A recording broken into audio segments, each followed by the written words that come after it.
Hello students, welcome back to Sociology classes BA Part 1. Today our topic is Rural Class Structure, ग्रामीण वर्ग संरचना।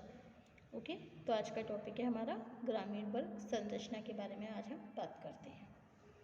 Okay student,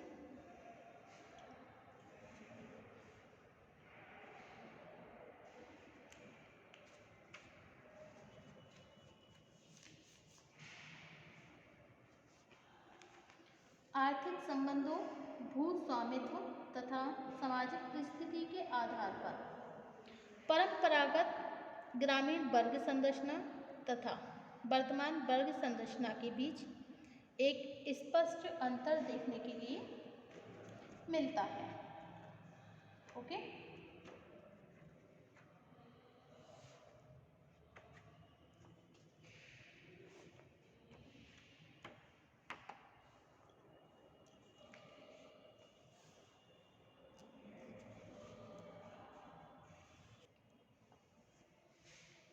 ग्रामीण वर्ग संरचना में होने वाले वर्तमान परिवर्तनों को समझने के लिए पहले यहाँ की परंपरागत वर्ग संरचना को समझना आवश्यक है। ओके, अकॉर्डिंग टू डेनियल थर्नर के अनुसार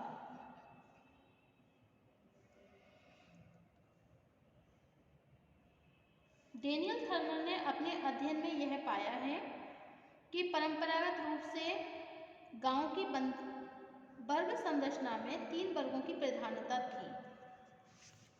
ओके, गांव की वर्ग संरचना में 3 वर्गों की प्रधानता थी।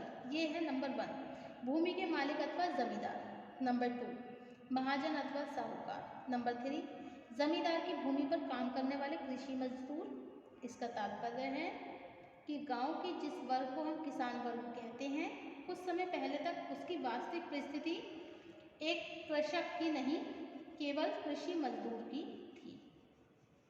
According to Gadgil, D.R. Gadgil ने ग्रामीण क्षेत्र में केवल 2 की नहीं बल्कि केवल कृषि मजदूर की थी। ओके, कुछ समय पहले तक गार्डगिल के अनुसार गार्डगिल ने ग्रामीण क्षेत्र में केवल 2 शक्तिशाली वर्गों का उल्लेख किया है। इन्हें उन्होंने साहूकार, व्यापारी तथा खेती करने वाले भूस्वामी वर्ग का नाम दिया। अकॉर्डिंग टू राधाकृष्ण मुखर्जी ने पश्चिम बंगाल के संदर्भ में ग्रामीण वर्ग संरचना का उल्लेख करते हुए कहा है कि परंपरागत रूप से अभी तक गांव में 3 वर्गों की प्रधानता थी। कितने वर्गों की? 3 वर्गों की प्रधानता थी। नंबर 1 भूमि के स्वामी की देखरेख में खेती करने वाले किसान, नंबर 2 आत्मनिर्भर कृषक तथा नंबर 3 साझेदारी या पट्टी पर खेती करने वाले किसान। उनके अनुसार तीसरे वर्ग में भूमिहीन किसान भी सम्मिलित हैं जो मजदूरी पर खेती का काम करते रहे हैं। इन अध्ययनों के आधार पर गांव की परंपरागत वर्ग व्यवस्था को अवगांकित 3 मुख्य भागों में विभाजित किया जा सकता है। ओके, नंबर 1 है जमींदार तथा साहूकार वर्ग, नंबर 2 है आपका कृषक वर्ग, नंबर 3 है भूमिहीन श्रमिक वर्ग। ओके, जमींदार तथा साहूकार वर्ग में ग्रामीण वर्ग व्यवस्था में सबसे ऊंचा स्थान उन जमींदारों तथा साहूकारों का रहा है जो लंबे समय तक एक गांव में किसान वर्ग का आर्थिक शोषण करते रहे। ओके,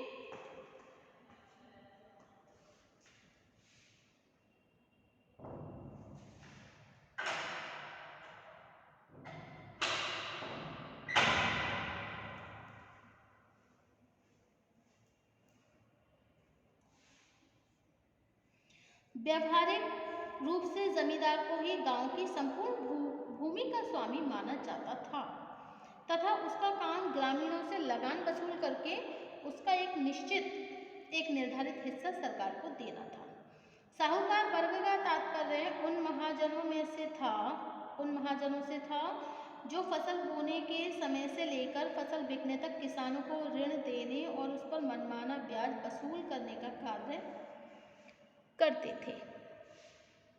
ओके, जमींदारों और महाजनों में सबसे अधिक लोग ब्राह्मण तथा ठाकुर जाति के थे। यद्यपि बाद में वैश्य जाति के कुछ लोगों को भी जमींदार की परिस्थिति प्राप्त हो गई। उच्च जाति से संबंधित होने के कारण यह वर्ग बहुत सुविधा संपन्न और शक्तिशाली था। नेक्स्ट है कृषक वर्ग। गांव में इस वर्ग का तात्पर्य उन किसानों से था जो जमींदार से प्राप्त भूमि के विभिन्न टुकड़ों पर स्वयं कृषि करते थे तथा अपनी कृषि भूमि पर उनका स्वामित्व तभी तक रहता था जब तक वे जमींदार को लगान देते रहते थे। नंबर 3 है भूमिहीन श्रमिक वर्ग। इस वर्ग में वे ग्रामीण आते हैं जिनके पास कोई कृषि भूमि नहीं होती। ये लोग जमींदारों के अधीन भूमि के बड़े बड़े टुकड़े तथा गांव के अन्य किसानों को भूमि पर मजदूरी करके अपना जीवन निर्वाह करते रहे। इस वर्ग में उन ग्रामीणों को भी सम्मिलित किया जाता है जो कुछ विशेष दशाओं में बंधुआ श्रमिकों के रूप में बिना किसी मजदूरी के मेहनत करने के लिए बाध्य थे। ओके, नेक्स्ट पॉइंट है आपका नगरीय वर्ग संरचना, urban class structure. Okay, Bharat में नगरीय वर्ग संरचना की प्रकृति ग्रामीण वर्ग संरचना से बिल्कुल भिन्न है। ओके, परंपरागत रूप से नगरीय वर्ग संरचना 3 वर्गों में विभाजित रही है।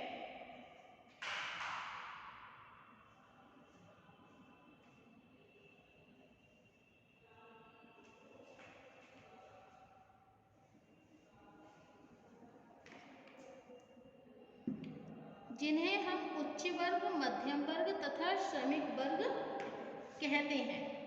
ओके, स्वतंत्रता से पहले तक उच्च वर्ग में उद्योगपतियों, पूंजीपतियों और जमींदारों तथा बड़े व्यापारियों का समावेश था। यह वर्ग उच्च जातियों तक ही सीमित था।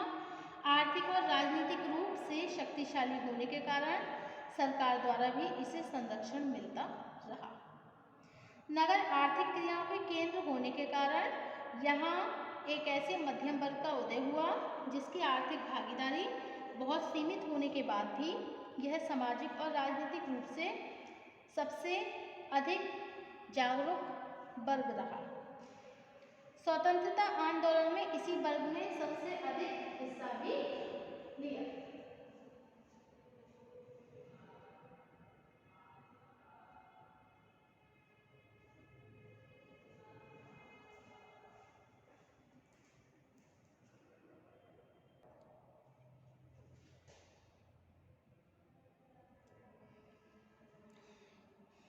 स्वतंत्रता के बाद भारत में अनेक ऐसी दशाएं आरंभ हुई जिनके फलस्वरूप नगरों की वर्ग संरचना की प्रकृति बदलने लगी।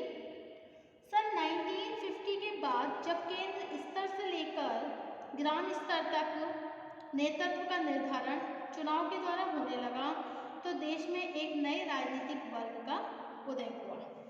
व्यावसायिक शिक्षा में वृद्धि होने के साथ ही व्यावसायिक वर्ग, प्रोफेशनल क्लास, व्यापारी वर्ग, ट्रेडिंग क्लास से अलग होने लगा। ओके,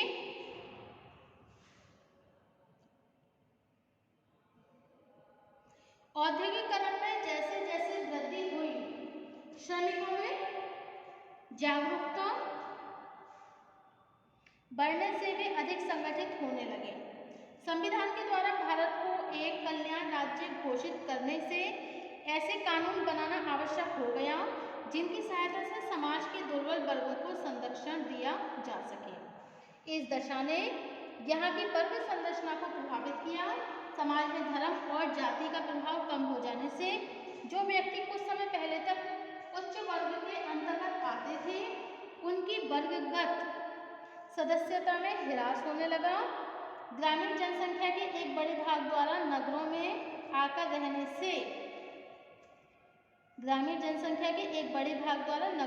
रहने से नगर में एक ऐसे वर्ग का निर्माण हुआ जो अपनी सांस्कृतिक और मानसिक विशेषताओं को पूरी तरह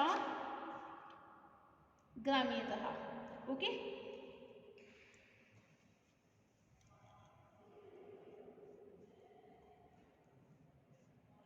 नई प्रशासनिक व्यवस्था के फलस्वरूप भी नगरों की वर्ग संरचना में परिवर्तन होने लगे। व्यावहारिक रूप से आज नगरीय वर्ग संरचना से संबंधित विभिन्न वर्गों की कोई निश्चित सूची नहीं बनाई जा सकती, लेकिन इन वर्गों की प्रकृति को मुख्य रूप से 4 भागों में विभाजित करके समझा जा सकता है। नंबर 1 है उच्च वर्ग, अपर क्लास। नंबर 2 संपन्न मध्यम वर्ग, और नंबर 3 है सामान्य मध्यम वर्ग, तथा नंबर 4 है आपका निम्न वर्ग। नंबर 1 है आपका उच्च वर्ग, अपर क्लास। ओके, नगरीय वर्ग संरचना में इस वर्ग का संबंध उन विभिन्न वर्गों से है जिनकी परिस्थिति सामाजिक, आर्थिक और राजनीतिक दृष्टिकोण से सबसे अधिक उच्च समझी जाती है। नंबर 2 है पूंजीपति वर्ग, कैपिटलिस्ट क्लास। यह वो वर्ग है जिसके सदस्य बड़े बड़े कारखाने, उद्योग, कंपनियों के मालिक होते हैं। नंबर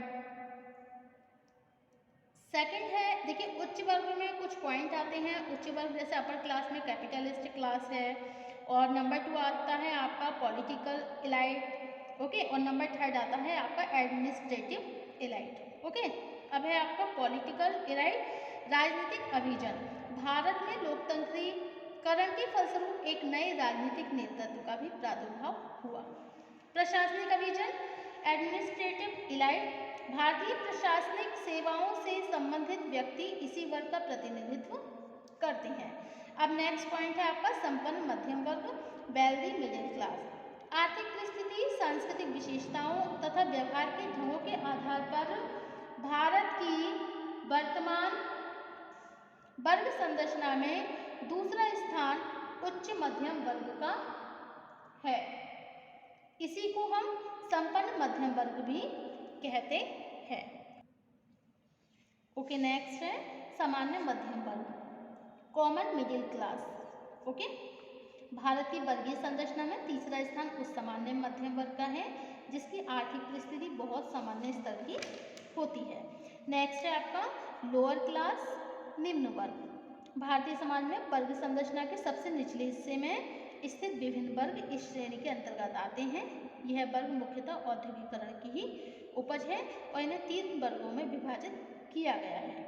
ओके, श्रमिक वर्ग, घरेलू सेवा वर्ग और पथभ्रष्ट वर्ग। Okay, so thank you for watching my YouTube channel. Thank you so much.